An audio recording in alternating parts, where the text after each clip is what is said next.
Saudade, tristeza e culpa são alguns dos sentimentos enfrentados por filhos de casais que se divorciam.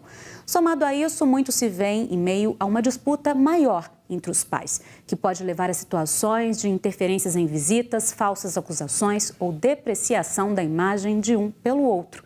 É preciso ter cuidado com a chamada alienação parental.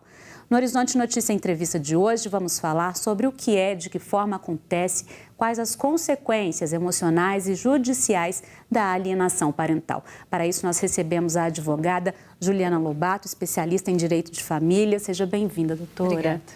Como é que a gente pode definir a alienação parental? A alienação parental, em síntese, é uma tentativa de desconstrução da imagem materna ou paterna ou uma tentativa de afastamento desse vínculo materno ou paterno filial. E pode acontecer não apenas pela mãe e pelo pai, mas por qualquer pessoa que exerça alguma influência no ambiente familiar. A avó, padrasto, madrasta, o tutor. Existe uma definição por lei da alienação parental? A definição é exatamente essa, tentativa de desconstrução. E existem hipóteses na lei, que a lei é de 2010, ela elencou algumas hipóteses no meio de um universo muito grande. Qual que é? A tentativa de afastamento, a falsa denúncia de crime cometido por um genitor contra a criança, que normalmente é o abuso sexual, a mudança imotivada de domicílio e a desconstrução mesmo da imagem parental com a criança. Em algum momento, a alienação parental é considerada crime? Ela é considerada crime na medida em que a pessoa tenta cometer um crime imputando a outra uma conduta típica pelo direito penal. Por enquanto, a alienação parental ela é tratada no direito de família. Pois é, como é que é tratado como é que são tratados esses casos de alienação parental? Na verdade, assim, abriu um universo muito grande com essa lei de 2010, porque a alienação sempre existiu. Sim. Né? Só que a gente não tinha instrumentos tanto para identificar no Poder Judiciário quanto para punir, né? Então, essa lei veio tratando exatamente isso. Então, assim, independente de se propor uma ação autônoma, que existe a ação declaratória de alienação parental, mas independente disso, numa demanda de família, o juiz pode, independente da parte pedir ou não, identificar sinais de alienação parental. Então, eu já tive casos de declaração de alienação parental com reversão de guarda em ação de alimentos, por exemplo, em ação de divórcio, ou até mesmo uma ação de partilha, desde que se noticie nos autos a ocorrência, né, o juiz ele tem um dever de tomar providências. E, geralmente, nesses casos de divórcio, né, de separação, em que momento isso começa? Às vezes já é desde antes desse processo, às vezes é no final, como é que vai? Não, e o mais curioso é que a alienação parental ela pode acontecer num ambiente de casamento, de união estável, não necessariamente existe o desenlace conjugal. É aquela pessoa, aquele genitor que egoisticamente quer o filho só para si. Então, quer ser mais amado pelo filho. Então, falar, o papai é isso, a mamãe é isso, eu gosto mais de você. Na verdade, não entende o mal que está fazendo para a própria criança, né? Parece que tem um projeto de lei em andamento que poderia tornar a alienação parental crime.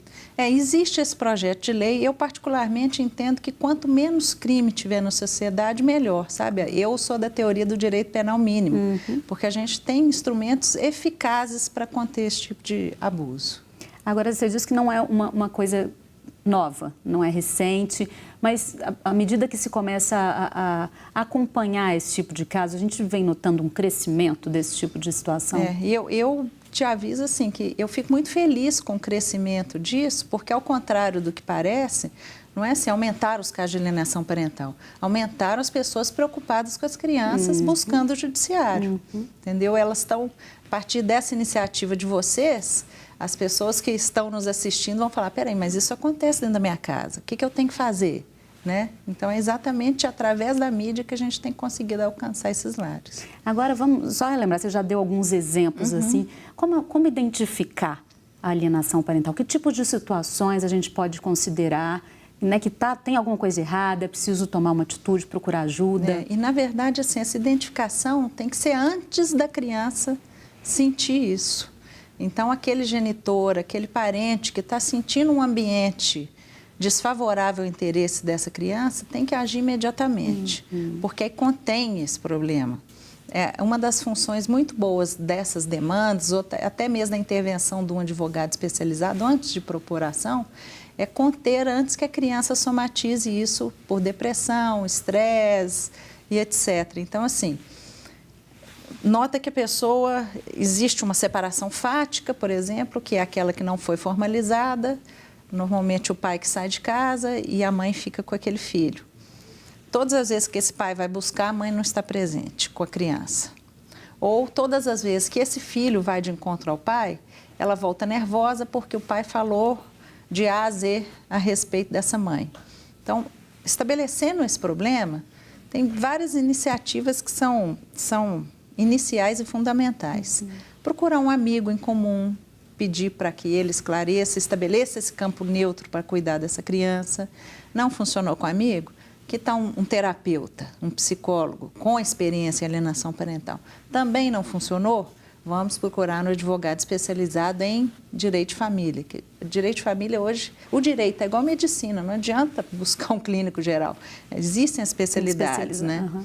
E o Dr. Google não funciona na advocacia. Esse advogado, se for especializado, ele vai tentar chegar num acordo em prol dessa criança. Ele vai estar advogando para a criança, independente de quem o contratou. Não foi possível, esse diálogo não foi aberto pelo alienador, vamos propor uma ação. E o efeito dessa ação é muito interessante, porque aquela parte que é o alienador, ele fica na obrigação de demonstrar para o juiz que ele é um pai ou uma mãe maravilhosa, entendeu? Então, a própria demanda gera um ajuste de conduta. Com certeza. Agora, eu fico imaginando, assim, que os próprios pais ali deveriam começar a perceber também isso, a consequência disso para o filho, né? Você falou sobre depressão, ansiedade, são várias as consequências para essa criança, né? Exatamente. Logo que perceberam a existência da alienação parental, foi lá em 85, um psiquiatra americano que identificou como se fosse uma síndrome psiquiátrica. E de lá para cá a medicina evoluiu e entendeu, na verdade, que não é uma doença. Isso hoje é um instituto do direito de família, porque já existem outras doenças que as crianças sofrem, que são essas aí que a gente falou, né? É estresse pós-traumático, a depressão, todos esses sintomas, né, de uma relação parental mal resolvida, né? E que acaba afetando todo o resto ali na escola, convivência com amigos ou com a própria família, né? Exatamente, ela é a grande vítima e é o que eu falo assim com os meus clientes. Vai ser a mãe do seu filho até depois de morta. Foi a mãe que você escolheu. Foi o pai que você escolheu. Então, vamos aprender a lidar com os defeitos alheios e com as qualidades, né? E a vida se encarrega do resto. Pelo que você pode perceber dos processos que você acompanha, imagino que sejam vários os casos aí que você já deve ter acompanhado, esses pais, eles começam essa disputa de uma forma consciente ou às vezes aquilo ali está no meio de tantas outras coisas que acabam, às vezes, nem percebendo que estão fazendo mal para o próprio filho? A maioria das vezes eles não têm essa ideia. Às vezes eles estão elaborando o luto da separação, às vezes está tudo muito doído, ou o pai não paga pensão e a mãe entende que não pode ver o filho, ou então alguém foi infiel e fala, olha aquela ali que trocou a gente por aquele rapaz. Então, isso vai da administração da dor do outro. Sim. Só que a criança ela tem que ser poupada disso, né? Com toda certeza. E também tem casos que você acompanha, né, quais são os principais motivos que desencadeiam a alienação? Você falou sobre a questão da traição, geralmente são casos de impacto, assim, né? Normalmente, a dificuldade que a pessoa tem que lidar com o desprezo ou a escolha do outro de viver uma nova vida, sabe? Só que para isso existem bons psicólogos, bons psiquiatras, né? E existe, inclusive, um setor do Poder Judiciário de Minas, que até está ampliado nacionalmente, que é um setor de mediação. Ele é gratuito, não precisa de ter uma demanda. Então, basta assim, entra no site do tjmg.gov.br, lá a pessoa vai ter acesso à cartilha, no CNJ também tem acesso à cartilha de quem está divorciando, tem lá um capítulo específico para tratar de forma muito lúdica e didática a questão da alienação parental. Então, assim, existem meios para a pessoa querer tocar a vida e preservar os filhos. Se orientar, né? Exatamente, principalmente. É isso, assim, quando chega um caso desse, assim, você logo percebe, assim, que tá... Às vezes chega um caso, por exemplo, de um divórcio, você já percebe ali que tem a questão da alienação. Na segunda frase, eu já noto se a pessoa está bem ou mal resolvida e quantas anda a questão parental. Às vezes, a pessoa nem nota, mas a gente fala, meu Deus, o que vamos ajudar essa família? Aí é um processo aí bem mais amplo, né? Tem que ter uma conversa, que você está dizendo. Tem que estar realmente vocacionado. Com certeza. Para a gente finalizar, doutora Juliana, o que você, né, aconselharia? Assim, o que você geralmente fala, aconselha para os seus clientes, para quem te procura com casos que envolvem alienação parental? Antes disso, só para complementar, claro. Assim, quais são as sanções para quem comete alienação parental, né? Que acabou que a gente não conversou. Primeiro, o juiz adverte, depois ele amplia a convivência parental daquele que está sofrendo a alienação junto com o filho. Depois ele pode alterar o endereço, que existem pessoas assim que mudam repentinamente só para afastar o filho. O juiz fixa o endereço.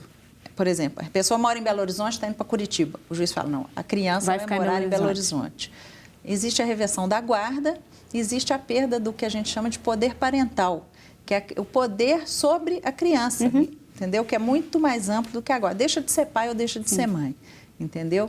Mas aí, respondendo a sua pergunta, assim, eu só peço que preservem os filhos, os netos, os enteados, porque eles não têm culpa desse casamento não ter dado certo, ou até dessa relação não ter virado uma relação familiar, que às vezes foi um caso, né, que gerou essa gravidez, e estabelecer o campo neutro para lidar com os filhos.